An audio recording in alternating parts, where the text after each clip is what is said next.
Good morning to those who are in America, good afternoon to those who are in Israel, and good whatever to other people that attend our webinar. This is the weekly webinar of the Jerusalem Institute for Strategy and Security, as we have this habit of holding it 1 week in English and 1 week in Hebrew. So this is the English week. And it's going to be dedicated to contending with the growing anti-Semitism and the delegitimization of Israel that we are all experiencing recently. We are used to speak about the 7 fronts in which Israel is engaged in fighting this war. The 8th one is the cognitive warfare about our legitimacy in the global arena. Unfortunately, people don't speak about it as a really active arena, whereas in reality, it is a very active arena and has a lot of impact on our ability to fight the other wars. And that's why we have decided to dedicate this webinar to this issue. I would say that we can all agree that there's an unbelievable growth and increase in the number of challenges we face in this arena recently, both when it comes to anti-Semitism and when it comes to delegitimization, and the events of recent days just proved that. And we didn't plan for that to happen before our webinar, but and we didn't coordinate it, don't worry.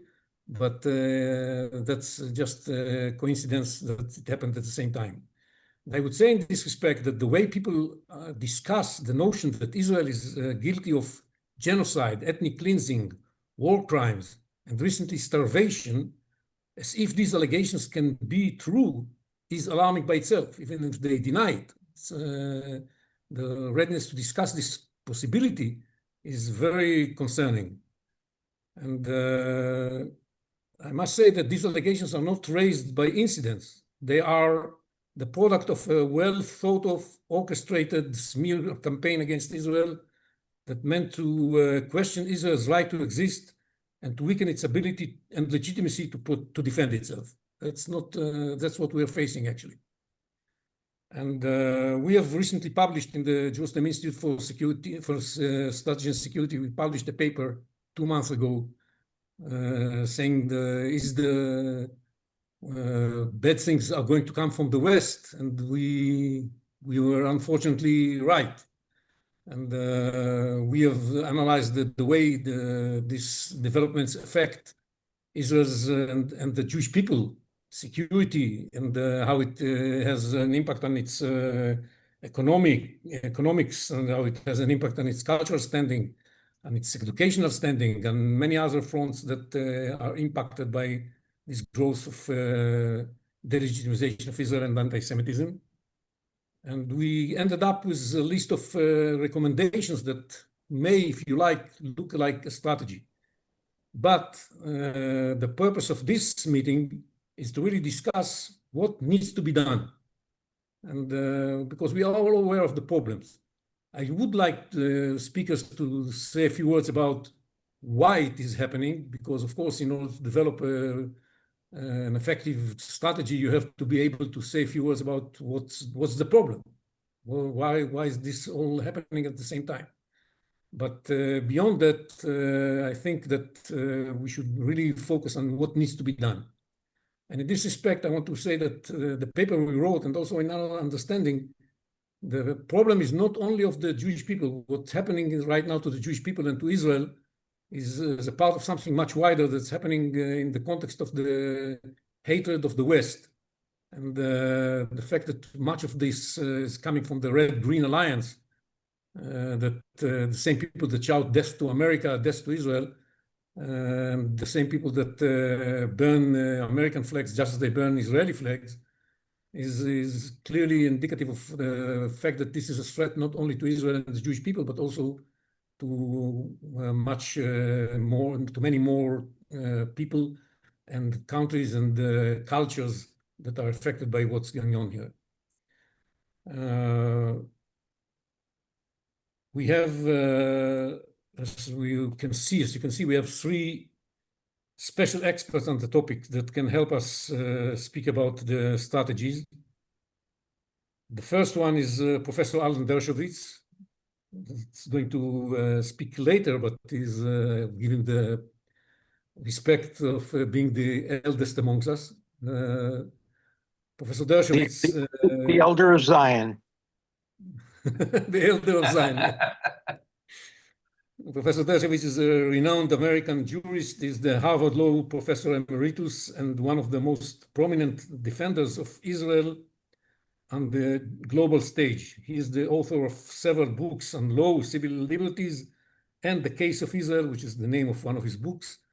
And of course, he has a lot of wisdom on this issue, and we shall listen to him later. Michal Cotler-Wunsh is a former member of the Knesset, I think from the Kachol Lavan party. And she is a leading advocate for human rights and the right and the fight against anti-Semitism. She serves as Israel's special envoy for combating anti-Semitism as part of the Ministry of Foreign Affairs. And this is, I don't envy her. It's definitely not in these days. It's a very demanding job, and we shall hear her in a minute. And last but not least, we have with us Mr. Adam Milstein. That a recent paper he published on this issue gave me the idea of holding this webinar on this topic today, because he has a special way of looking at the problem. And Adam is an Israeli-American philanthropist and thought leader. He too is a prominent advocate for Israel and Jewish identity in the US. And Adam is also the co-founder of the Israeli-American Council and supports many initiatives to counter anti-Semitism and the BDS movement.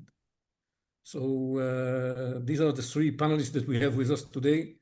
I think three is enough for this matter. I will regard myself also a mini panelist for that issue because I'm dealing with this topic for so many years. And so I'll try to intervene here and there. But Michal, we'll go to you first. What do you think we need to do? Actually, with you is what we need to do, and immediately you have to do it yourself. So it's, let's see what you propose. Yeah, when I was first appointed, somebody wrote me a note and that said, congratulations and condolences. So that was about 3 weeks before October the 7th. So thank you, Yossi, and thank you. I look forward to hearing from Alan and from Adam, who have tremendous expertise, knowledge, insights. And I appreciate being on this panel with them. Look, I'd like to be able to share, because you said, Yossi, so aptly, that in order to be able to create a holistic strategy, which I believe we are lacking, we first need to diagnose the problem.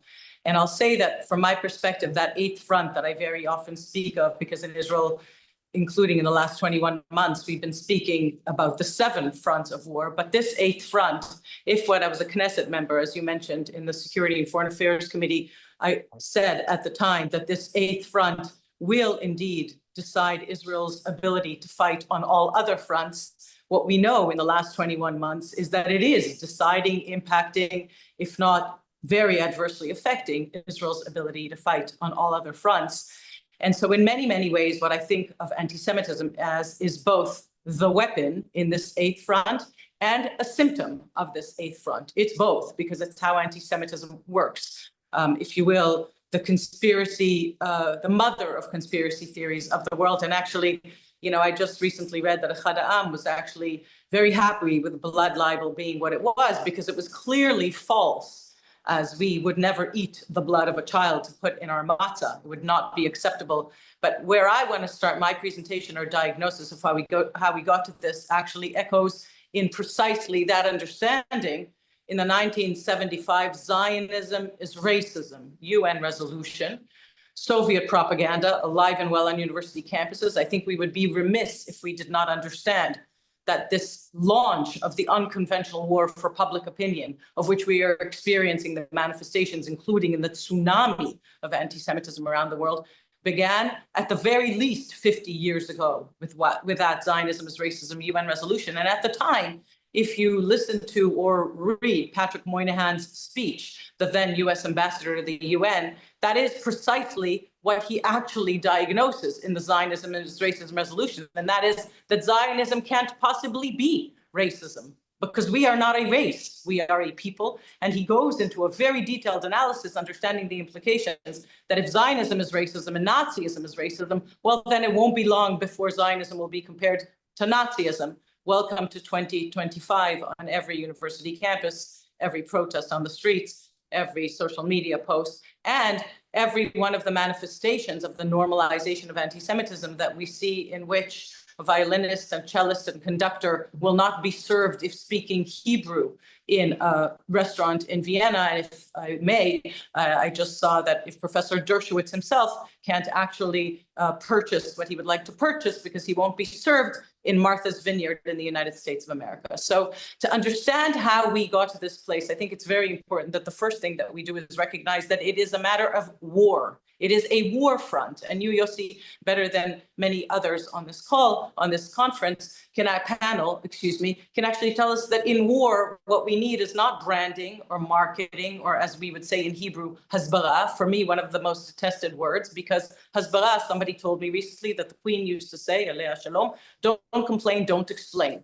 Hasbara is essentially, in a nutshell, what it is that we carry with us as a people, and actually that enables, whether it's to seat Dreyfus on the seat of the accused, falsely accused, of course, and then have to explain ourselves. But generally speaking, when we explain ourselves, it insinuates we've done something wrong. So even that word in and of itself is indicative of the lack of understanding of this being a war front that requires to utilize the weapons of war that have been systematically hijacked, redefined, weaponized to demonize, delegitimize, and apply double standards, the mechanism that enables the mutation of anti-Semitism, if you will, demonize, delegitimize, apply double standards, Natan Sharansky's 3Ds in the International Holocaust Remembrance Alliance definition of anti-Semitism, except this time it's not the individual Jew barring them from an equal place in society, but the Jewish nation state, the Jew among nations, demonized, delegitimized, applied double standards to, barred from an equal place in the family of nations. And of course, that will also be able to explain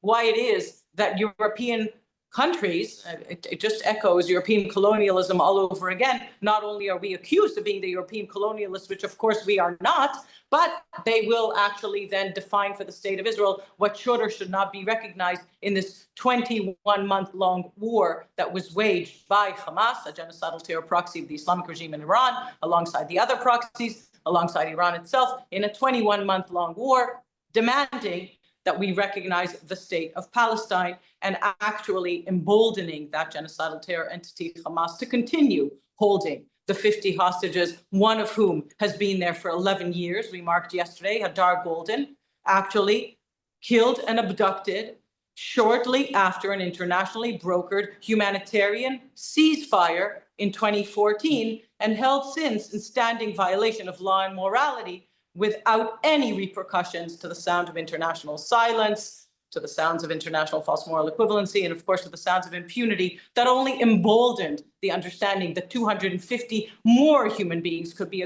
abducted on October the 7th, as we understand, for human rights organizations, rather than them demanding that Hamas and all of its enablers, collaborators, whether it be Qatar, whether it be Turkey, whether it be all of the other state collaborators or international agencies, UNRWA, the ICC, the ICJ, rather than upholding that international rules-based order post-World War II, actually enables to trample them in standing violation of the same law and morality that has held Hadar for 11 years, and now the other 49 human beings stolen into the terror tunnels and dungeons of Hamas, built with international humanitarian aid. So if we do not understand that we reach this moment as a continuation of this unconventional war for hearts and minds, launched with or waged by the Zionism is Racism resolution that we will mark 50 years to this coming November, that continued with the 2001 Durban Conference Against Racism,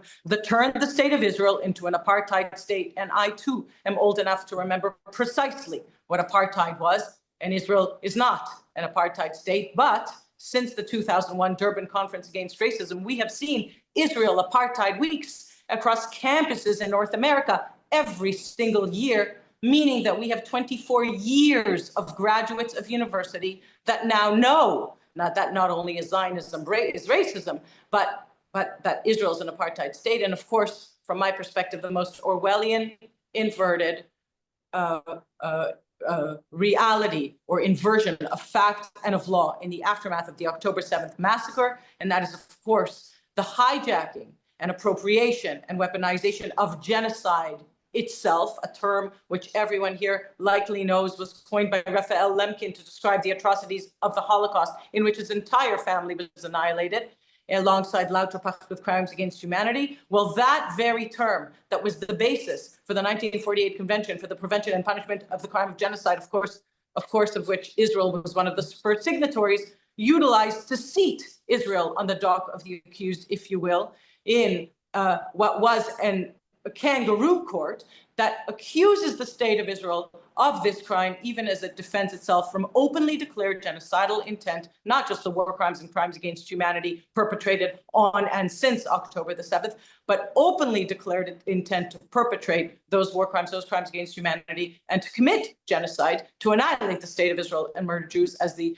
Hamas charter clearly stipulates, as the Islamic regime in Iran daily, with their Twitter account of the supreme leader daily makes very clear, with that intent, accuse the state of Israel of genocide. And I'll say, appropriating not only the term genocide to describe the atrocities of the Holocaust, but the Holocaust itself to mainstream and normalize this not just tsunami of anti-Semitism that was unleashed in the immediate aftermath of October the 7th, and I'll say starting October the 8th, because in this role I began traveling about 3 days after, understanding that the mob was going to actually be on the streets as we were still trying to understand what it was, the tragedy that had befallen us. And indeed, that was the case with the accusations of genocide and apartheid and racism on the streets and on campuses at Stanford, at Yale, and many, many others, and of course online.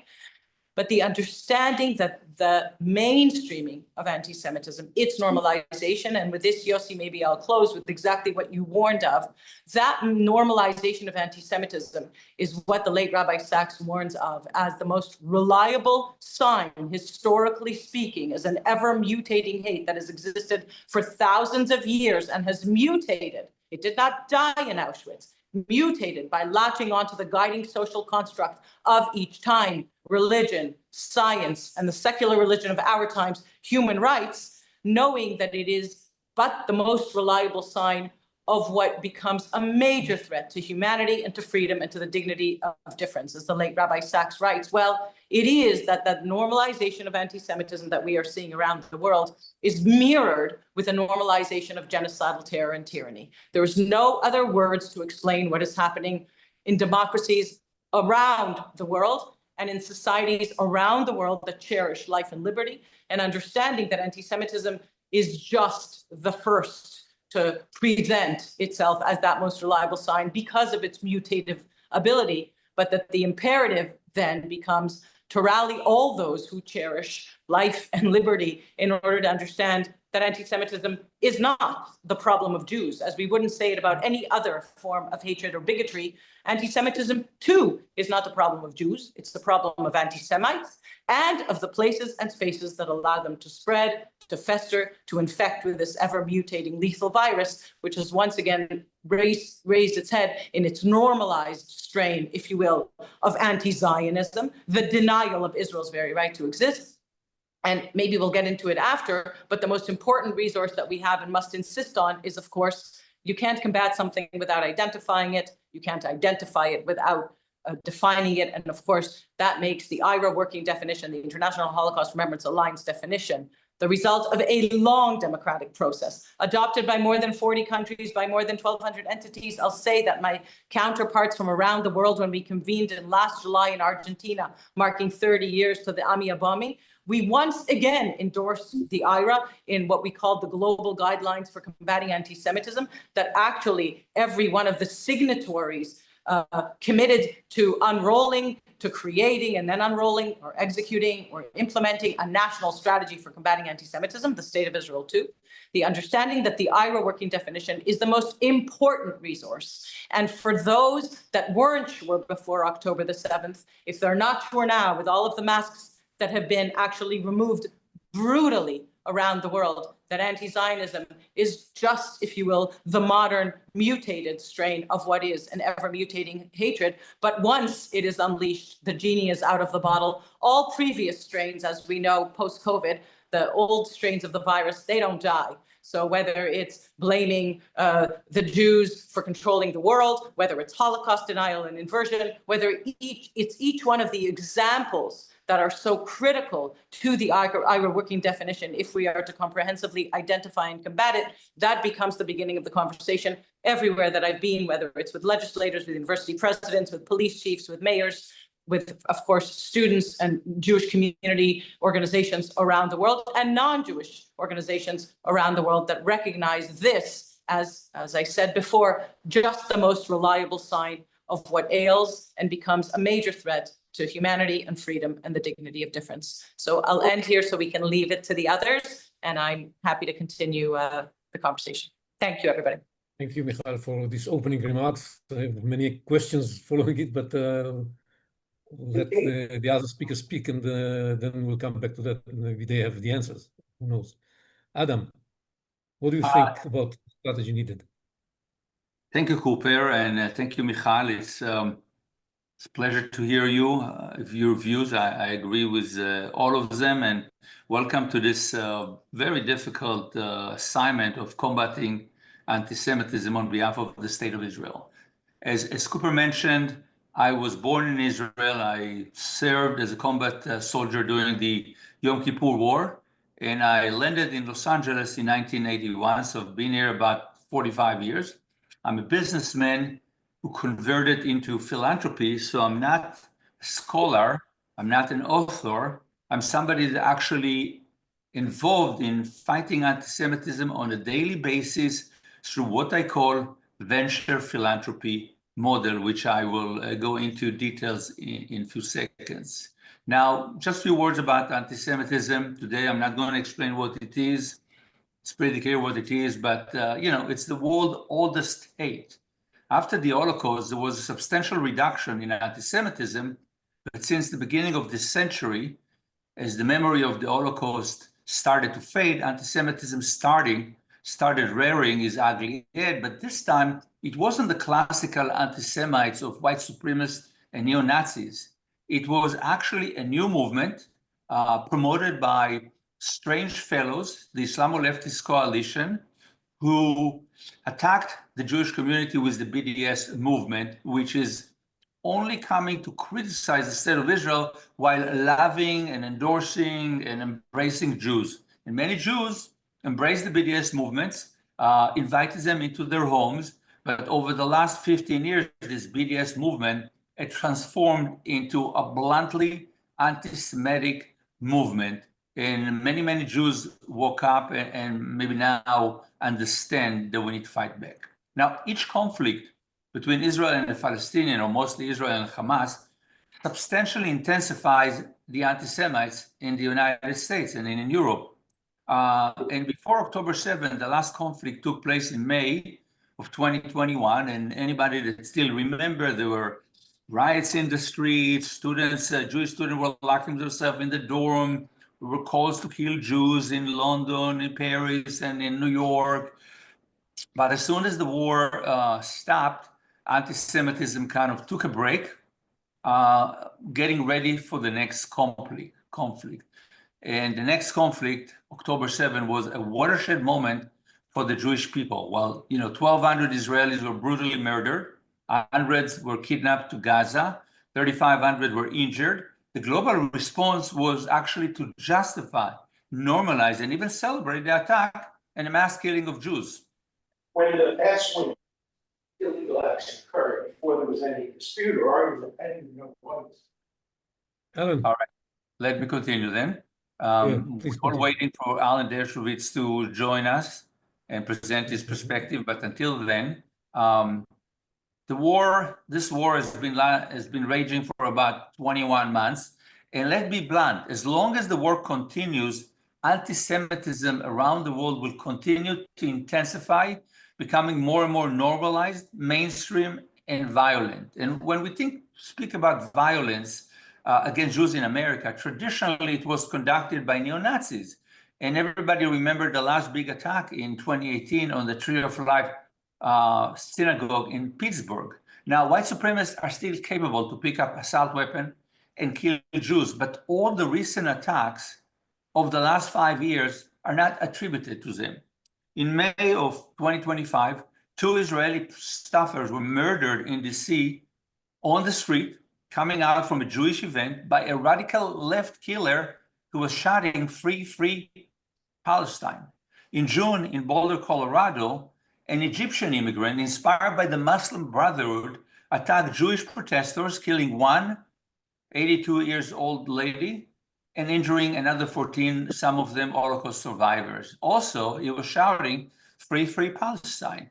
Nowadays, we see violent attacks against Jews all over. Barcelona, we know the 50 kids that were handcuffed and removed from an airplane because they were singing a Jewish song, perhaps. Israeli ships not allowed to dock in Europe, in Greece, and other ports. And Israeli soccer fans who come to watch Israeli teams playing in Europe, which are being harassed and beaten. There is no safe place for Jews, not in Europe, and also in America is becoming the same thing. We don't see Jews anymore walking on the street with Jewish symbols. Jews has more protection. Every synagogue, every school, every Jewish institution have security guards. So clearly anti-Semitism is intensifying, normalized, and becoming mainstream and violent. So what can we do? The question of the seminar is, what can we do to fight the growing anti-Semitism? Again, as I said, as long as the war goes on, there's not too much we can do. We can do damage control. We can communicate the truth about Israel. We can counter this and misinformation that is being spread all over the world. And everybody's seen the New York Times of 2 days ago, the terrible picture that they have featured there on the sick kid that is being treated in Italy. And thank God that the state of Israel is actually suing the New York Times, and hopefully it will work. Now, let me talk about what I'm doing on a daily basis, what I did before the war, and what I continue to do and will do after the war. I have a strategy, which I said is based on venture philanthropy model, and it's really comprised of 4 different steps. One is to understand who is behind anti-Semitism. Who are the individuals, who are the organizations, who are the network, the countries, what's their agenda, how they work, who is financing them. The second one is, while we research that, it will be pretty clear that this is not a Jewish problem. It's a Western civilization problem. It's an American problem. So if we can demonstrate that, show it to Americans and Europeans that this is their fight, perhaps they'll join the fight, they'll lead the fight, and we can join them as well and fight as American, not as Jews. Because you see, if it's only a Jewish problem, we will never win, because we're outnumbered, we're underfunded, and we are ideologically split. And let's face it, diaspora Jews don't have the guts to fight back. They always tell me, "Listen, Adam, I got too much to lose. What do you want from me? It's impossible. I can't do anything. I have too much to lose." So once we made it an American problem, we can then get Americans to fight back, and we can join the fight. Now that we did that, we need to identify and vet organizations, individuals, government that can assist us. And once we did that, we can actually bring them all together as an ecosystem to work together in collaboration, in synergy, to fight back, sharing information, doing joint venture, and making a bigger impact. And that's what I've been doing for the last 10 years. So let me give you a little bit more details. So first of all, researching and understanding who is behind anti-Semitism.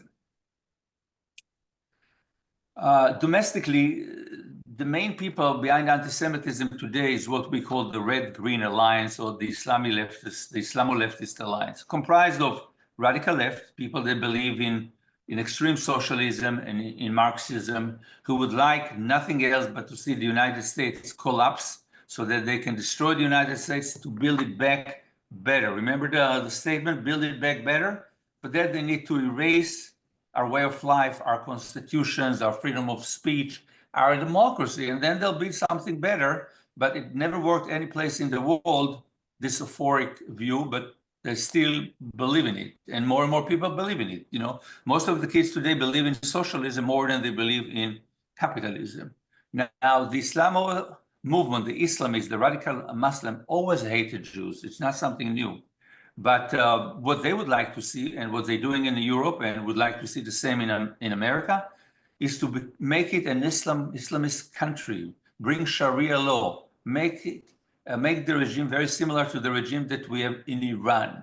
And somehow, those two very strange bedfellows join forces because they have a bigger fish to fry. That fish to fry is to destroy Western civilization and the United States of America. They join together to promote anti-Semitism, but they're clearly anti-American. And if we can demonstrate to Americans that they are the finest and the utmost target, perhaps we can motivate them to fight back. Now, this domestic group in Europe and in America of the Islamo-Leftist Alliance is financed by foreign actors like China, like Russia, like Qatar, like Turkey and Iran.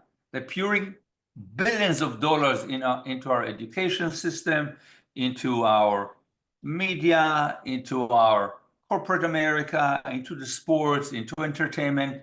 Every aspect of America is flooded with their money and their idea, and they're basically brainwashing the heads of the young generation in America. Qatar is the global financier of Muslim Brotherhood, and Turkey is the global leader of Muslim Brotherhood. If we see mosques rising in America, in many states, and I think Texas have now 360 mosques being built in Texas, obviously Michigan and Illinois and California, as many others, and they Muslimizing the population. And you know, with their birth rate, I think we are in very bad shape. Now, it's not just the Islamo-Leftist Alliance. There is a new movement of anti-Semites in America, and it hasn't been so clear a year ago, but this is something that came out of the America First movement. We call them the America Only movement, the global, the isolationists, those people that believe that America needs to withdraw from its world leadership position, need to stop assisting traditional allies like Israel, like Ukraine, like Europe, like Taiwan, and basically get back to our border and secure the border and don't worry about the world. But what this will do, it will allow our adversary, China, Russia, and others, to take over international organization, world order, and sooner or later, they're going to be here in America on our gates. The same thing happened after World War I, when America believed in isolation. They want to get involved in what's happening in Europe that allowed Hitler to rise and really provided Japan the opportunity to attack us in Pearl Harbor. So if you ask me who exactly is the people of the America Only, people that you can recognize, those are Tucker Carlson, Steve Bannon, Candace Owen, and they have many, many supporters within the Jewish community, the Trump administration. So this is another movement that we need to fight back and show that they're anti-Americans. Now, the second step that I mentioned is demonstrated all those anti-Semites are first and utmost anti-Americans. And then we really make it not a Jewish fight, but an American fight, a fight for Western civilization. For example, during the last riots that took place in all the universities, the pro-Hamas rioters, and we researched it, showed that they have used thousands and thousands of slogans against America. They were shouting, bring down the empire. They were shouting, globalize the Intifada. Now, globalize the Intifada is not the call to kill Jews in America. Globalize the Intifada is to bring armed struggle to Europe and America to take over the regime. I don't know why people think it's something against Jews. Intifada is an armed struggle, and they want to bring it to America for one purpose: take over America. So what we did was the study, we published it by different think tanks in America and then in the media, and we showed that those pro-Hamas writers are first and foremost anti-Americans. And the report made its way to the White House and to the other governmental agencies. And I believe today in America, it's clearer and clearer that those Islamo-leftist alliance people are anti-American. We don't have the same situation yet with the Tucker Carlson. People don't know that he's anti-American, but it's just going to, I think, be documented and demonstrated very soon. Now, the next step is to identify who can participate in the fight back: government, governmental institution, individual, and non-governmental organization. Now, when we speak about government, I think there is an important role for the state of Israel to play. For the first time in thousands of years, we have a Jewish state with power, with means, with resources, immense capabilities. And if we want to ensure the Jews in the diaspora are no longer forced to rely on others in the fight back, we need the state of Israel to take the lead. More than just taking the lead, we need the state of Israel to create a new agency to combat anti-Semitism, something that can be subject to the Prime Minister's office, the same as Mossad and Shabak. This is so important. This is not just the eighth front against Israel. It is an existential threat to the state of Israel, same way that Iran is. So I think the politicians in Israel can really see a little bit behind their nose and understand that we need to create this agency ASAP. Now, it's not just the role of Israel. All Jews all over the world need to support the state of Israel. I'm talking about unwavering support, and not just verbal support, but really combat anti-Semitism all over the world, support the state of Israel, and help to fund this Jewish agency to combat anti-Semitism. Now, in addition to government, we can identify governmental agencies, whether it's the Department of Justice, whether the Education Department, anybody that can help us in the fight back. We need to identify organization, we need to identify individuals. And when I talk about organization, it's organization from all types. It can be research organizations, like the one that help us to discover that those pro-Hamas writers are first and foremost anti-American. It has to be lawfare organization, the one that are fighting lawsuits against anti-Semites. It can be think tanks, it can be social media, and can be boots on the ground. Once we identify and vetted all the players, the next move is to bring them all together, to work together as one body, or at least collaborating and join forces in synergy. And the way to do it is to bring the philanthropists actually to fund the different organizations with the caveat that they need to work together. Now, this is not just a vision. This is something that we are executing here in the United States under the banner of the Impact Forum Foundation. Alan Dershowitz participated in one of them, and I hope that he will continue to participate. In essence, what we do is we convene a network of philanthropists. We present to them the vision, the venture philanthropy vision, that we need to support an ecosystem of organizations working together in collaboration. And then we have the donors, the philanthropists, support individual organization, again, with the condition that they work together. And over the last 10 years, we had a lot of success stories, but we can leave it for later. Thank you. Thank you so much, Adam. I think this was clearly I'm back. Strategy. Alan is back. And Alan is back. So Alan, I'm can ready. you take advantage of the fact that you are available now and hear your opinion about what needs to be I'm all done? yours. Sorry? I'm all yours. I'm available. Okay. Can you hear me? Good. Yeah, now I hear you. What needs to be done in order to change the trend of increasing danger of anti-Semitism and delegitimization of Israel? What needs to be done? Well, I first thing I learned as a lawyer is before you get to the cause, you have to get to, before you get to the remedies, you have to understand the cause. And let me spend a couple of minutes on the causes, and then I'll get to the remedies. First of all, this is just business as usual for the world. There was a moratorium on anti-Semitism between 1945, really, and perhaps 2000 as a result of the Holocaust, and the usual trend of the world being opposed to Jews, which it had been for 2,000 years, abated for a short period of time. But the world was just looking for an excuse to go back to business as usual, and it found that excuse on October 7th. And the best proof that this is simply a return to Jew hatred is the fact that it all began on October 8th, even really late in the day on October 7th. It didn't take time until so many people were blaming Israel for the greatest massacre of Jews since the Holocaust. And that to me was a symptom of the fact that this has very little to do with Israel as a nation.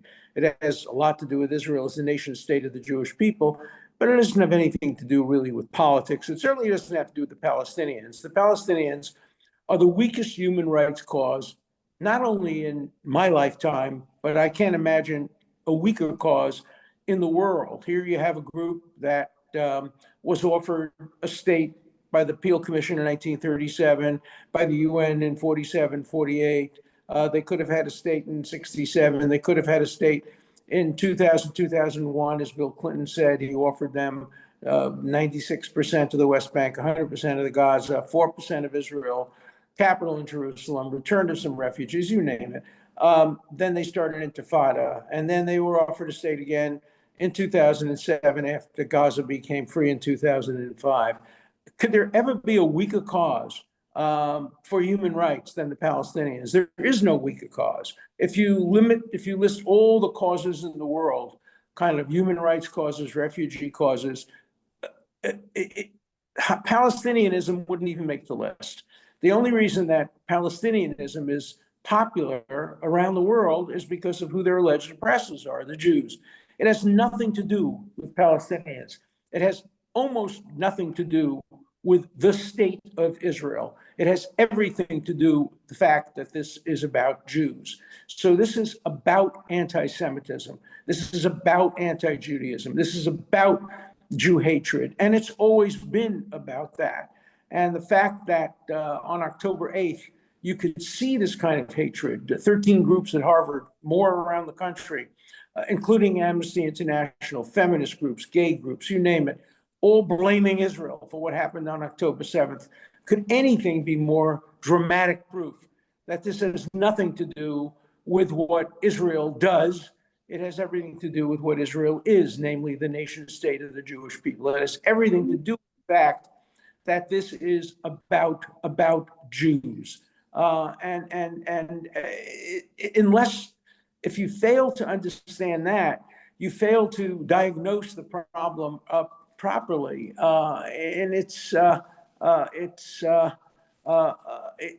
We know that the anarchists, the communists, the hard left have, since Stalinism, tried to figure out every occasion to try to increase their influence.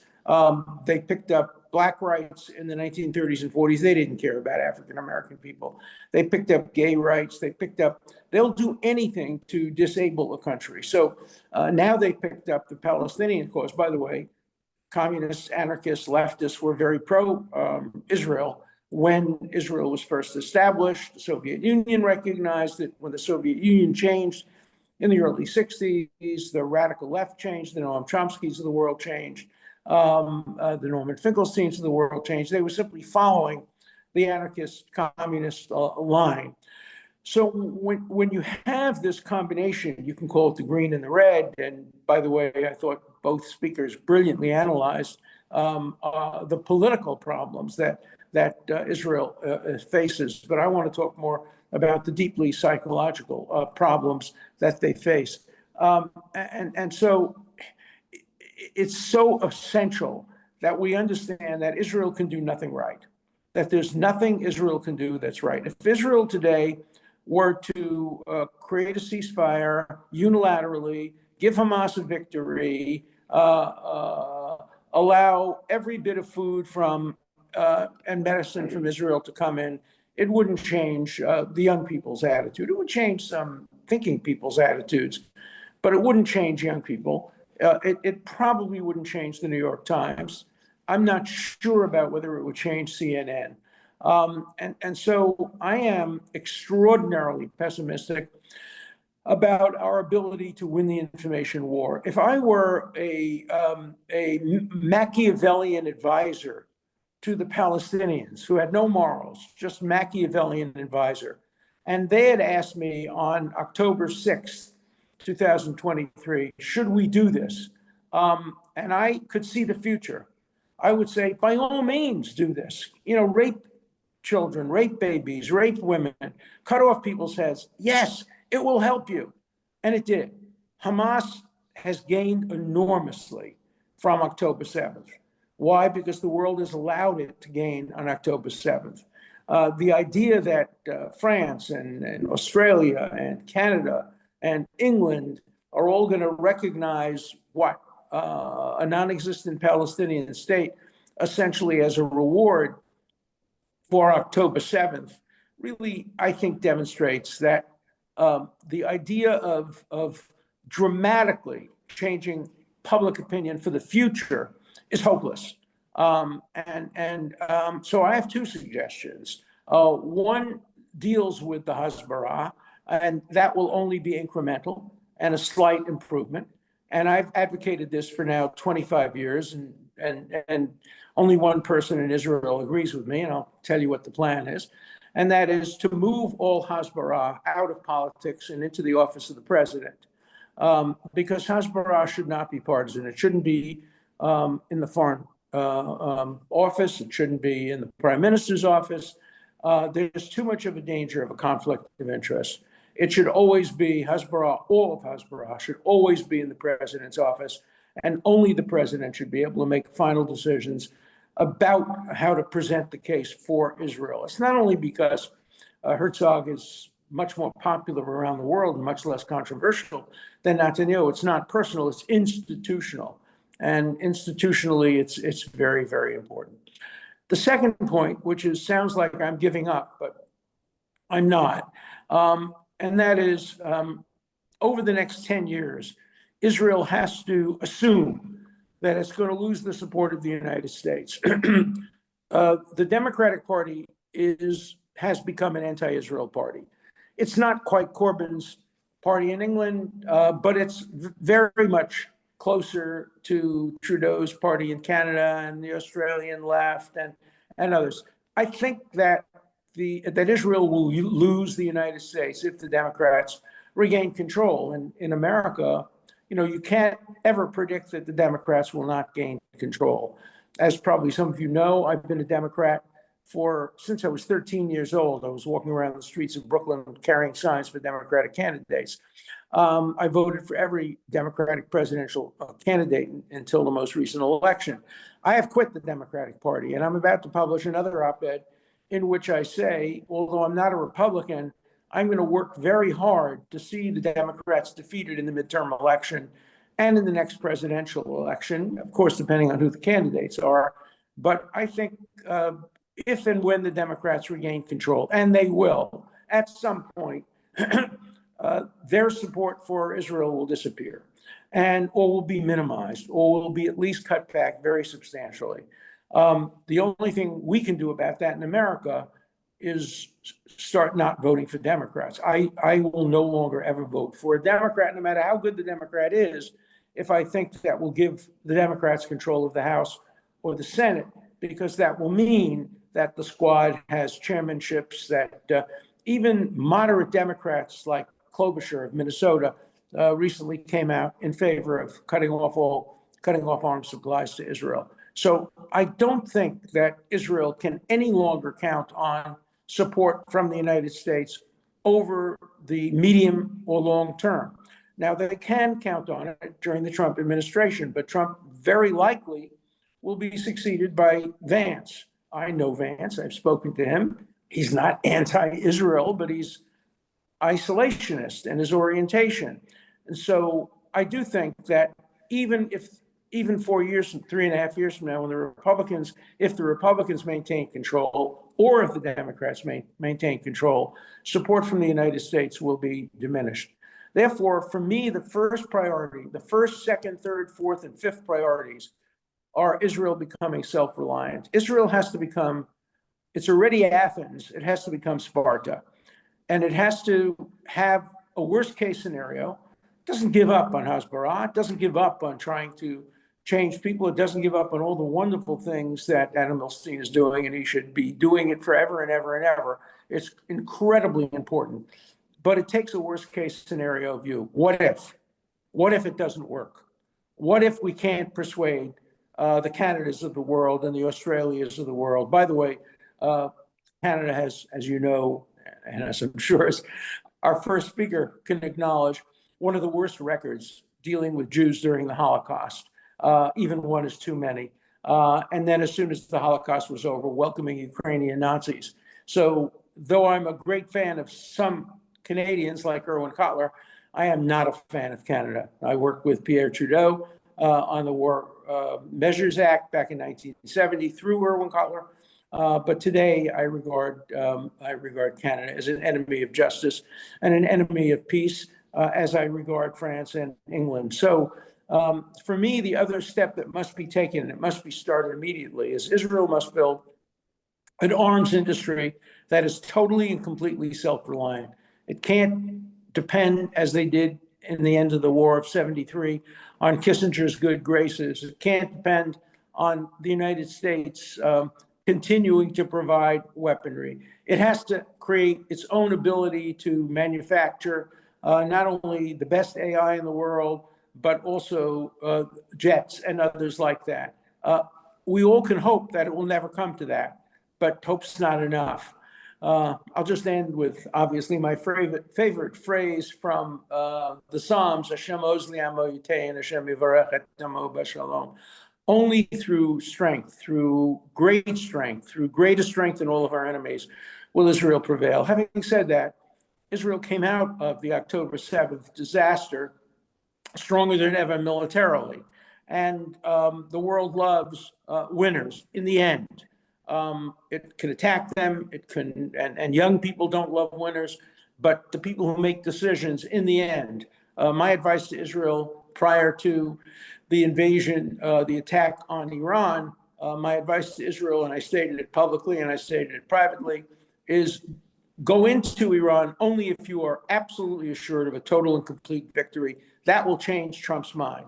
Trump loves winners. And as soon as Israel became a winner in Iran, that's when Trump was prepared to come in and use the B-2 bombers to partially destroy the Iranian nuclear program.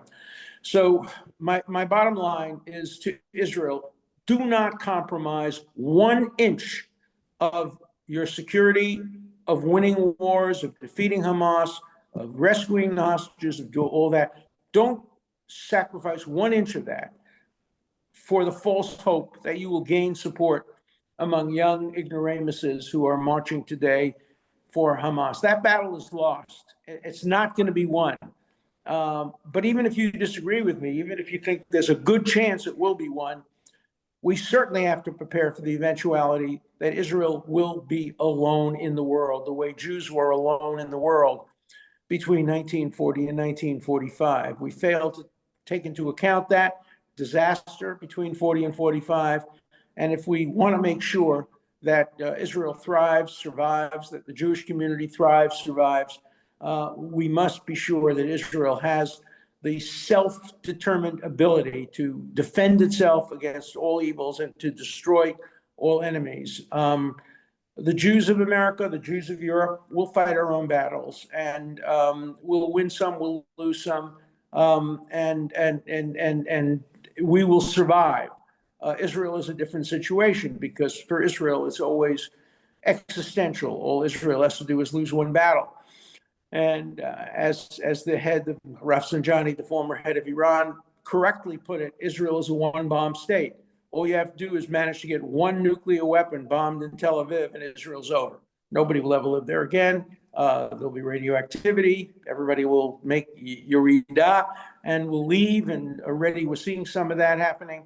So again, the message is, yes, do better, do more on Hasbara, move it to the president's office, make it nonpartisan, but don't expect to win. Anticipate the worst case scenario, that Israel will be alone in the world and be ready to take the world on if it's necessary. So that's my message. Well, very encouraging. Not Encouraging, to be encouraging. Yeah, okay. But depressing. I want to raise two questions and point them to all of you. On the one hand, we all watch what's happening with the young people in the West, that's in the universities and so on and so forth. At the same time, we are under the impression that when they get older, they change their mind. They become more or less hostile, I would say, maybe to some extent even supportive. Is this something that's still going on, or are we to believe that, as you put it, Professor Dershowitz, that this is a trend that's not going to change and that's going to have its impact on in the future as well? I don't think we can count on it. If you want to ask yourself what a country will look like in 20 years, generally look at its universities, because in 20 years, they will be the leaders.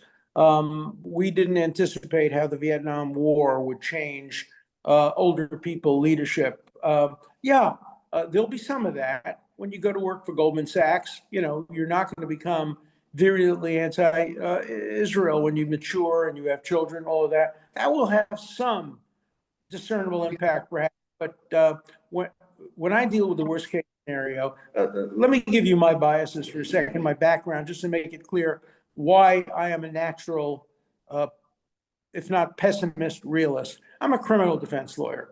The vast majority of my clients are guilty. They did it. And thank God for that. Would anybody want to live in a country where the majority of people didn't do it? That would be Russia. That would be, China. That would be Iran. It's not the United States. It's not Israel. The job of the defense attorney is to take what is a very bad situation, make sure it doesn't go from bad to worse, or to extremely worse to intolerable. We never get to better, best, rarely. I mean, you get acquittal sometimes, but our business is to minimize loss. And I think Israel is now in that business. There was a time when, Israel was a light unto the nations. Today, you go on college campuses, you wear a kippah or you wear a Zionist shirt, as I do, or something like that. And it's not a light unto the nation. So I cannot count, and I don't think you should count on people getting older, more mature, more sensible, and turning away from the automatic anti-Semitism and anti-Israelism that is so much a part of the current DNA. So I don't think you can count on that. Yossi, I'd like to follow up on what Alan just said, because in many, many ways, I don't think that we can actually even have a chance at fighting this war. And I agree on many of the things that Alan said, but I don't think that we can do it without the 6 million boots on the ground in the United States of America. I think that this war that we are describing, the state of Israel can fight on the 7 fronts and can improve here and there, and maybe, and as Israel's special envoy for combating anti-Semitism since 3 weeks before October the 7th, I fill this role in a voluntary capacity, which says volumes about the lack of understanding about the need for some sort of a authority that will combat anti-Semitism, recognizing it as a war front and so on. But I do think that there is a very important role to awaken the boots on the ground, as I call them, of Jews and their allies around the world. I don't think that we've come to this moment only with a sovereign state of Israel that has an army that can fight on the 7 fronts and that has a defense force and that has an ability to, at the very least, never again for us to defend ourselves. I think that there is 45% of us living here and 55% of us living in the rest of the world. And as we are facing this as a people, we would be remiss if we didn't remind ourselves about 2,500 years ago or so, when our people faced precisely the threat of genocide in ancient Persia, the understanding not only of what Mordechai says to Esther, if you will be silent now, salvation will come to the Jewish people and you and your father's home will disappear. And who knows if it's not for this moment you've arrived, but also what Esther answers Mordechai, which is gather all the Jews. A part of the reason that I've been traveling for the better part of the last 21 months, and that doesn't negate anything that Alan just said, but it adds in many ways to the responsibility of Jews and their allies and our allies around the world and their ability to make accessible precisely what it was that I believe Adam said before, and that is that we are just the front lines, if you will. This is a war on the West. This is a war of barbarism on civilization. October the 7th was the attack of barbarism on civilization. like 9/11. But that's not the way it went down. The same anti-Semitism that fueled the war crimes and crimes against humanity perpetrated on October the 7th fuels the responses to those atrocities, to those war crimes, to those crimes against humanity, the responses of silence, of denial, of justification, and of attack of Jews and Zionists around the world. I think that the understanding that if this modern strain of anti-Semitism is indeed anti-Zionism, the subset that it targets is much larger than the traditional anti-Semitism, if you will, because all you need to be identified as a Zionist or believe in Israel's very right to exist. There is what I would still regard as the moderate majority public in many of the democracies that are silent or silenced, that do not know what to do and do not have a call to action. And in many ways, in the social media era, this will become harder and harder because in many ways we've relinquished our capacity to think for ourselves, including academic institutions that Alan mentioned, that actually gave up their mission of teaching people how to think, which is what I thought I went to law school for, with teaching people what to think, which is a very devastating state of affairs. But it's a devastating state of affairs, not just for the state of Israel. It's a devastating state of affairs for democracies. And if you talk about light unto the nations, I think it's perhaps the first time in thousands of years of Jewish history that, for at least for myself, I understand the differentiation of Rabbi Soloveitchik between the covenant of fate, anti-Semitism, that binds us for the outside, that makes us understand that what we are, first and foremost, is a people, and the covenant of destiny, in which we have the opportunity, and I'm going to say the responsibility, in this historic moment that we've perhaps never been in before, where we do have a nation state, where we do have sovereignty, where we do have an IDF, and where we do have still relative safety and security around the world as a people.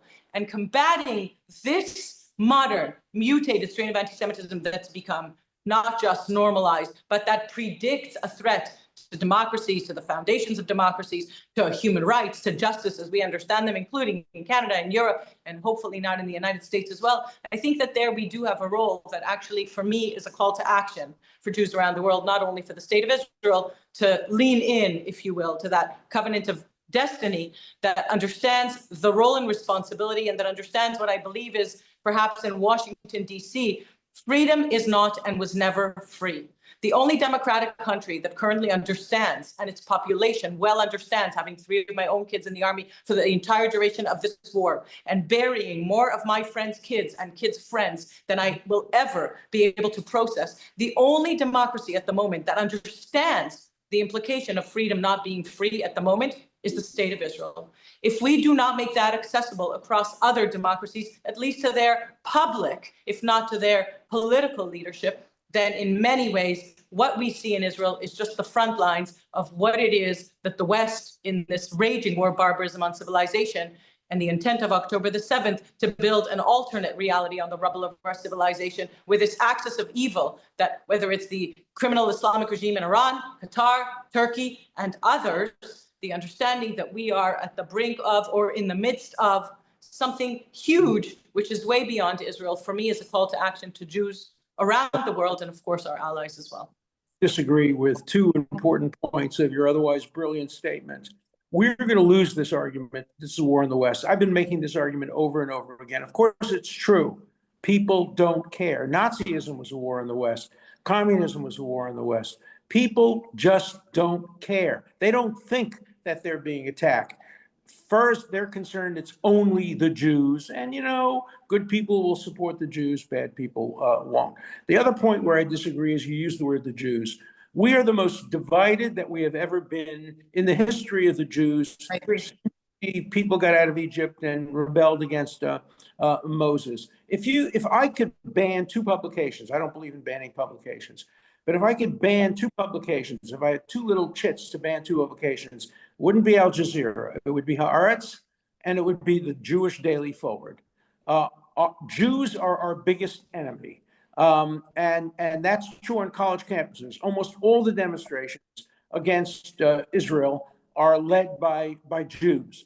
And so we are not only not united, our greatest enemies are people who are Jewish on their parents' side, who are Jewish on their penis's side, but they're not Jewish in any sense of a meaningful support for Israel. And so we have that battle.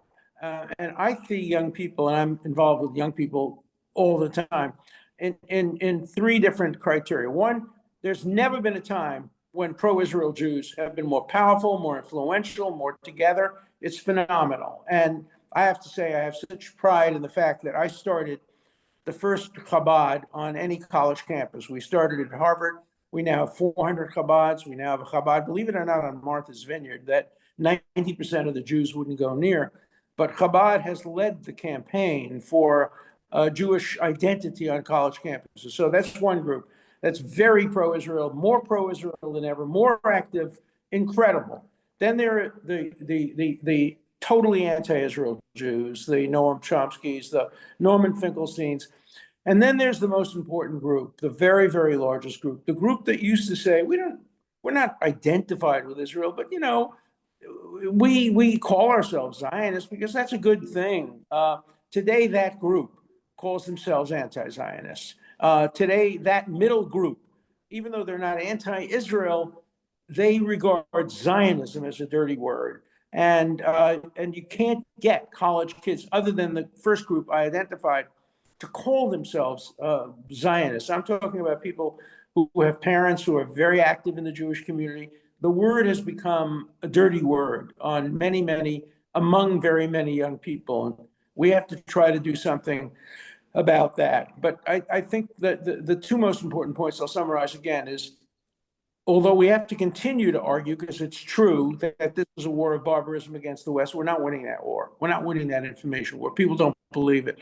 They do believe this is a war against the Jews. And second, I don't know what we can do about divided Jews, but we cannot count on the Jewish community. Apparently, I don't know, 40% of young Jews are going to vote for Mamdani in the mayoral election of New York, according to polls. Politicians now are not saying that being pro-Israel is good for their vote in Jewish communities. So that's the problem that we have to address. We have to address the problem that the Jewish community supports organizations like Haaretz and the Forward, which are the most dangerous anti-Israel media, because they started out by saying, we're Jewish, so we must be telling the truth. It's kind of admission by ethnic identity that we hear all the time. The same thing is true in Israel, where you have Israeli groups that describe what Israel is doing as genocide. That is just ignorant, stupid, bigoted. But when you get people using that term and they're Jewish, it gives, unfortunately, credibility to a blood libel. Adam, what do you have to say about this? Because you have mentioned I think that what happened in the 20th century, what Churchill said, that when you're young, you have to be liberal, and when you're older, you have to be conservative, is no longer true in the 21st century. First of all, the demographic is changing. Look at Europe. 10-15% of the population is Muslims, and Muslim will never, or the majority of them will never be conservative. You have all the educational institutions in Europe and in the United States. I'm not just talking about elite universities. I'm talking about universities, high school and elementary schools are being bombarded with anti-American content, with anti-Semitic content. Look at the government sector. It's a sector that is growing and growing. And most of the government employees will never be conservatives. And, we have to look at the trajectory of the Democratic Party. They're relying on the population change. They bring millions of illegals. They really allow the anti-Americanism content all over the place in the media, in corporate America, in the entertainment. And I think what we believe that people will become conservative is not going to happen anymore in the 21st century. And I totally believe with Alan, Israel within 5 and 10 years will be deserted by most of the world and the United States. And we need to self-rely on our abilities to defend ourselves and do not do any sacrifices today that will come to haunt us in few years or in 10 years. So I'm totally agreeing with Professor Dershowitz. With that, I agree 100% as well, just to say, I think it's 100% clear. And I'll say just, if I can just piggyback on what Alan said in the second part, look, here too, we have been before, right? We thought we were living this new normal. that anti-Semitism had died in Auschwitz, that, blah, blah, blah. But the truth is that anti-Semitism just mutated. The thing is that our generation that thought, or my generation that thought we were living the new normal, actually turns out we lived the anomaly. This is the normal of Jewish history. And in that, I will count the Jews that throughout the ages, including those that didn't leave Egypt, or the small percentage that did, what we always did was that an overwhelming number of us actually shed the relevant loathed pound of flesh.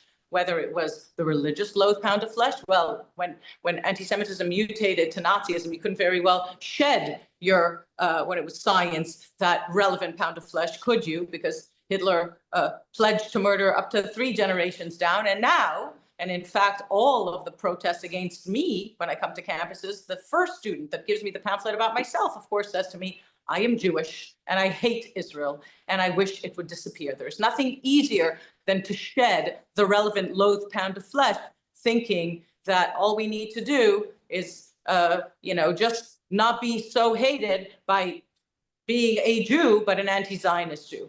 It's not that I'm denying any of that or not fully aware of all of that. I am, however, committed to continuing to fight.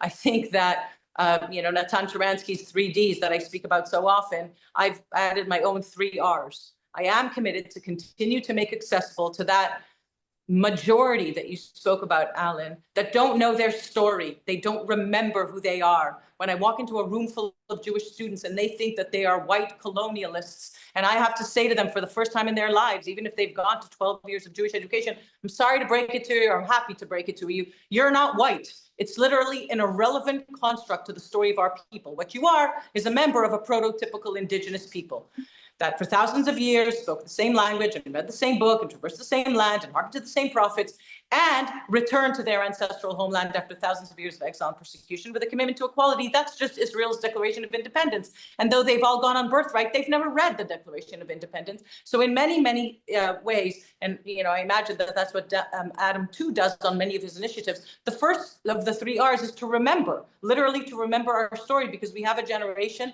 with amnesia that does not remember who we are. The second piece is to reclaim, and I include in that reclaiming Zionists is integral to the identity of the majority of Jews, still, according to the most recent polls, and many non-Jews who believe in Israel's right to exist. If we do not reclaim Zionist, that is anchored, or Zionism is the progressive national liberation movement, anchored in the identity of thousands of years of prayer and longing and yearning to return to Zion, then we have lost the war 100%. And on the other hand, reclaiming, and we're about to mark the 50 years to Zionism as racism, I hand it to each of you, to all of you, and I'm happy to discuss what we do in that 50th year to make accessible across places and spaces the reclamation of identity in an age where everybody gets to self-define, and we are forced to actually shed an integral identity to who we are, and that involves reclaiming Zionists, reclaiming our story, reclaiming indigeneity, reclaiming much of what was hijacked along the way in this Orwellian inverted reality. And finally, to renew the covenant that we have as a people, not just to one another, but to the state of Israel, meaning for me, the fact that there are Jews around the world who actually think that they will be safe in the United States or in Canada or in France or in England if the state of Israel doesn't exist is a failure of the first degree. The understanding that what we are experiencing as a people, no matter where we are, leaves us with a great big hole in educational understanding that those 3 Rs, remember, reclaim, and renew, is our mandate in many ways, making it accessible across places and spaces, not only to Jewish students, but to their non-Jewish peers who have no idea, not just what anti-Semitism is, and that it didn't begin in 1933 or die in Auschwitz, but what the Jewish story is, so that they actually believe that Israel is a European colonialist reparation prize for the murder of 6 million Jews in the Holocaust. And they're told that, by the way, at the end of Holocaust exhibits in museums around the world. They're never told about the Jewish story before 1933 or about what the state of Israel is, as the Declaration of Independence clearly stipulates, as that nation state to which we returned after thousands of years of exile and persecution, of which the Holocaust was just the most recent. So call me, it's not even optimism. I always quote the late Rabbi Sachs. It's hope. And he differentiated very well between optimism and hope, saying that hope is the belief that together we can actually make things better and that it takes a great deal of courage. And I have seen the courage of this young generation fighting in Israel, going into battle, knowing in many, many cases, writing or pre-writing a letter, knowing that they are committed to fighting for our people, not just our country, for our people. And I think that we would be remiss if we did not go in with the same kind of commitment to fight and be willing to make the sacrifices that they do. And in many, many ways, whether those are, fighting for your life and literal sacrifices, or fighting and losing a career or losing a job or losing a friend, which when I speak to the younger generation around the world, certainly in North America, and make accessible to them that they are boots on the ground in this war that we're speaking about. And it may be that they figuratively lose many things, including friends, including jobs, including academic opportunities, but that is the war of our times. Yep. Thanks. No, that's right. Yes, Alan. Alan, you want to comment on that?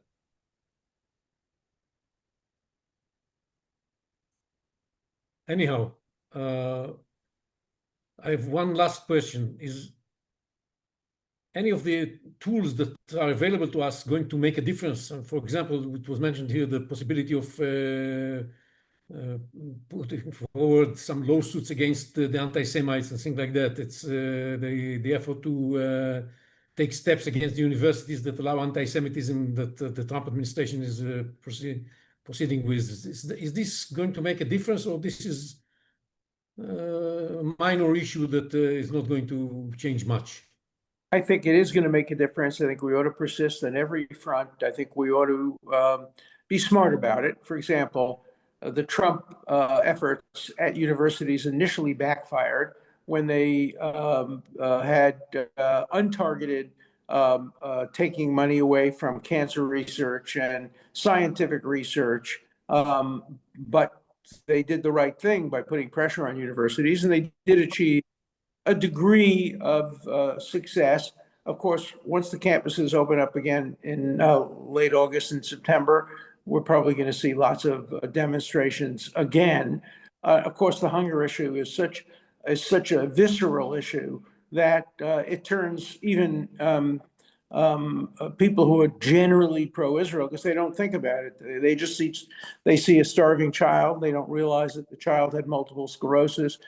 They see food being kept at the entrance, and they think it's Israel's fault. It's emotional, and it's very hard to respond to emotional feelings with rational arguments. And the hunger thing, of course, has turned a lot of people against Israel. So there are things that Israel can do without compromising their military posture.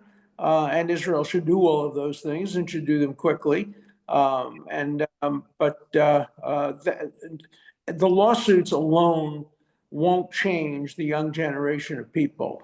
But they're good, and let's keep them going. And all credit and all honor to all the organizations, these great organizations that are bringing lawsuits and are succeeding in getting settlements from universities. So I think all the pressure should be kept on. We should act as if we can succeed, but we should plan as if we're going to fail. And so we have to have always the two plans, the success plan and the failure plan. And the failure plan must include the ability to defend ourselves. I'm not talking about Meir Kahane type defense. I'm talking about legitimate, lawful defenses, both outside of Israel and inside of Israel, to maintain our strength, our economic strength, our political strength. Use all of these resources in every possible way, but in the end, assume that they may not work because of the deep-seated historic anti-Jewish feelings that have never gone away and probably will never go away. Okay, well, we'll try to bring it to an end. Thank you very much. I think the ideas were, the enthusiasm with which you presented them is also something that's very important that tells how committed we are to doing our best in order to fight back. And as Alan said, fight as if we are going to be successful and prepare to the possibility that we are not going to be successful, because it's not a minor challenge that we are facing here. Not only that anti-Semitism goes back so many decades and centuries ago. But with all the investments of the Qataris and the Iranians and the Chinese and whoever else and the Russians in this effort, with all due respect to our resources, we're fighting a much bigger effort, and we have to realize that. And that's why we have to make alliances with other people beyond the Jewish people, mobilize as many Jews as we can, but mobilize, if we can, also non-Jews in order to fight back. That's extremely important. I think that my take on that is that the main battlefield has now moved from one place to two places simultaneously. Whereas in the past, our main battlefield was somewhere inside the Democratic Party, between those who are still friends of Israel and those who are listening to those who are against us. Today, we have another front that we have to deal with, and Adam was referring to that, the people coming from the right, criticizing the existence of Israel and attacking us from the right. It's not the old kind of anti-Semitism. It's not the Nazis. It's a new kind of attack against Israel. We have to devote some attention to that and see what we do about people like Tucker Carlson and his friends.